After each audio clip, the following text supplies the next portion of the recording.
Bonjour Coralie, merci d'avoir accepté l'invitation. Premièrement, est-ce que tu arriverais à te présenter ? Oui, alors je m'appelle Coralie Velichard, j'ai 26 ans, j'habite à Renan et moi je suis comédienne professionnelle, diplômée de l'école supérieure de théâtre des Tenturies à Lausanne en 2017, donc il y a 3 ans.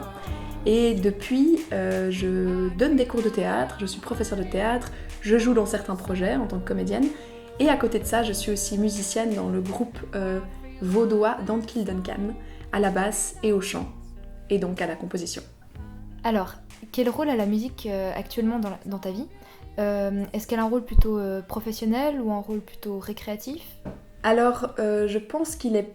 Je pourrais pas dire qu'il est professionnel dans le sens où j'ai pas un papier pour être musicienne professionnelle, mais tous les lundis avec mon groupe, on se retrouve dans un local, on répète une journée entière, donc on a vraiment... C'est une des seules choses tellement fixes en fait que j'ai dans ma semaine, que je fais tous les lundis. Du coup, il y a quelque chose qui s'apparenterait à du professionnel dans le sens où on se retrouve, on compose, on répète, comme on le ferait avec une pièce de théâtre. Donc ça reste récréatif dans le sens que c'est une passion, mais on cherche des concerts, on cherche des scènes, etc. Donc ça devient une partie de notre travail de comédien-comédienne presque en fait. On est... Parce que les trois du coup du groupe, on est du milieu théâtral, et du coup pour nous c'est un art vivant qu'on pratique exactement la même chose qu'on montrait une pièce. Voilà, on fait de la musique comme on ferait du théâtre. Et du coup, qu'est-ce que ça t'apporte la musique au quotidien ? Quelle est la place de la musique dans ta vie ? Quelle est l'importance qu'elle a pour toi ? Déjà ça me rend profondément heureuse, la musique. C'est quelque chose je pense que je pourrais pas vivre sans. Surtout pas vivre sans en faire, parce que finalement je me suis rendu compte, en réfléchissant un peu pour cette interview, que j'écoutais pas forcément énormément de musique, parce que pour moi écouter de la musique c'est un moment un peu particulier où il faut que je puisse écouter. On a un peu ce problème il y a de la musique partout tout le temps, et moi j'ai vraiment cette envie et ce besoin d'écouter de la musique, et pas d'en passer par exemple, même dans les transports j'écoute pas trop de musique parce que j'arrive pas à me concentrer. Du coup c'est vrai que d'en faire, c'est quelque chose qui me rend vraiment profondément heureuse. De chanter, pour moi, c'est un exutoire, c'est une façon de s'ouvrir complètement. On est obligé d'aller à l'extérieur de nous-mêmes, d'ouvrir un peu notre corps, en fait, parce que finalement, on chante aussi avec notre corps, et notre âme. Enfin, pour moi, c'est vraiment... La musique, c'est ce truc incroyable entre le physique et le mental. Enfin, c'est une chose qui nous dépasse, invisible. Et du coup, c'est au quotidien quelque chose qui me fait me sentir profondément vivante.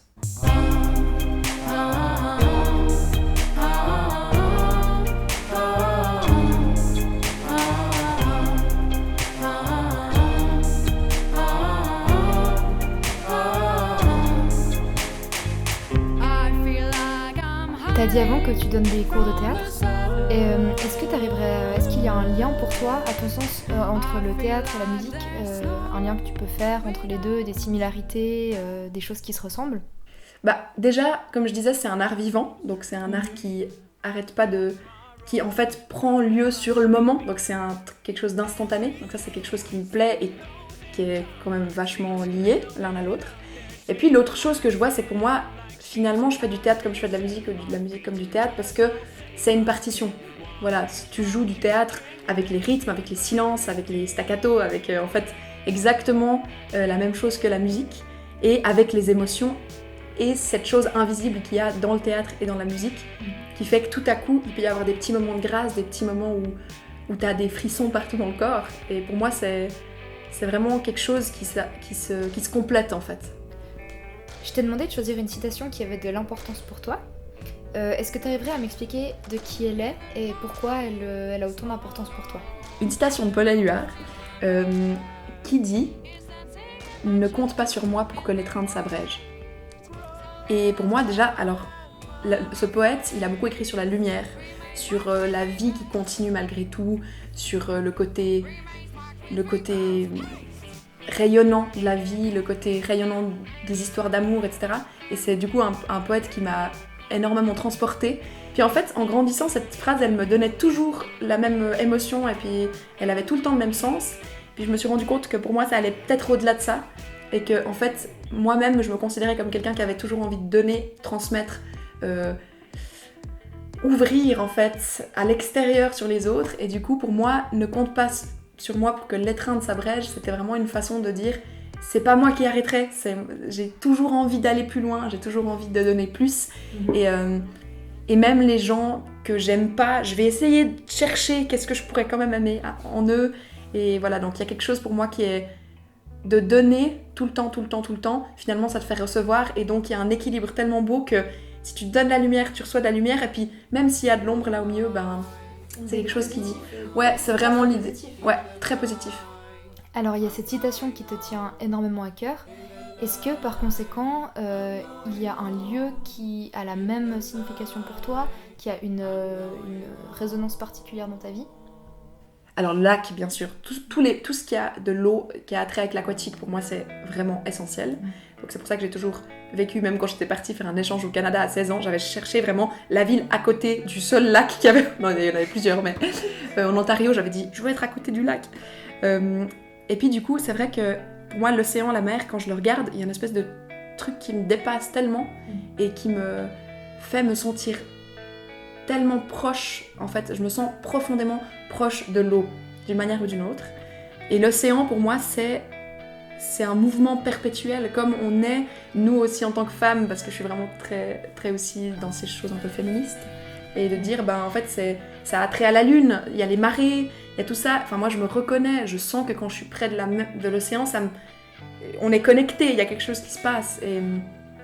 Et tout ce qui habite à l'intérieur, enfin, pour moi, c'est la mythologie marine, et tout ça, c'est quelque chose qui me passionne. Mais vraiment, je pourrais faire ça toute la journée, regarder des trucs sur les sirènes, enfin, ça me passionne. Eh ben, merci encore d'avoir accepté l'invitation. Concernant ton actualité, est-ce qu'il y a des projets auxquels tu vas bientôt participer dont tu pourrais nous parler ? Ben, là, l'année prochaine, j'ai pas mal de projets de théâtre, donc je serai comédienne dans plusieurs projets qui me tiennent vraiment à cœur, parce que c'est avec des gens que j'aime, avec des artistes que j'aime, et du coup c'est cette idée vraiment que je vais pouvoir créer dans une belle énergie, donc ça me réjouit beaucoup. Et puis à côté de ça, avec mon groupe dans Kill Duncan, on a vraiment envie de continuer à faire des scènes, on a envie de continuer à composer, on s'est vraiment trouvés, je pense, les trois, et donc là il y a encore beaucoup de projets musicaux, on aimerait vraiment pouvoir faire des festivals, on aimerait vraiment... Donc ça, je dirais que c'est vraiment peut-être le fil rouge. J'ai envie de continuer avec Kill Duncan, alors qu'il y aurait des projets éparses un peu, où je serais comédienne, où je donnerais des cours, etc. Mais pour moi, il y a vraiment cette idée de fil rouge avec mon groupe de musique, où j'aimerais vraiment pouvoir continuer à approfondir ça. Et je pense que ce qu'on propose, pour moi, c'est important de le faire, et j'espère qu'il y aura des gens pour qui ce sera important de nous écouter.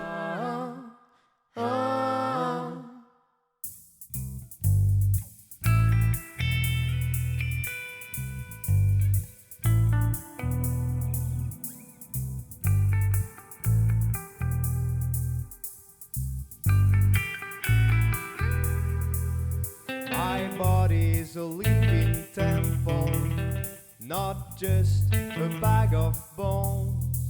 My body's a shelter for you, where tears don't fall. My body's a living temple, not just a bag of bones. My body's a shelter for you, where tears don't fall.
replaced by concrete walls, forgetting who we are to reach more hypothetical goals. Relations getting cold, moments that we sold, answering the need to become someone to recall.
My body's a living temple, not just a bag of bones.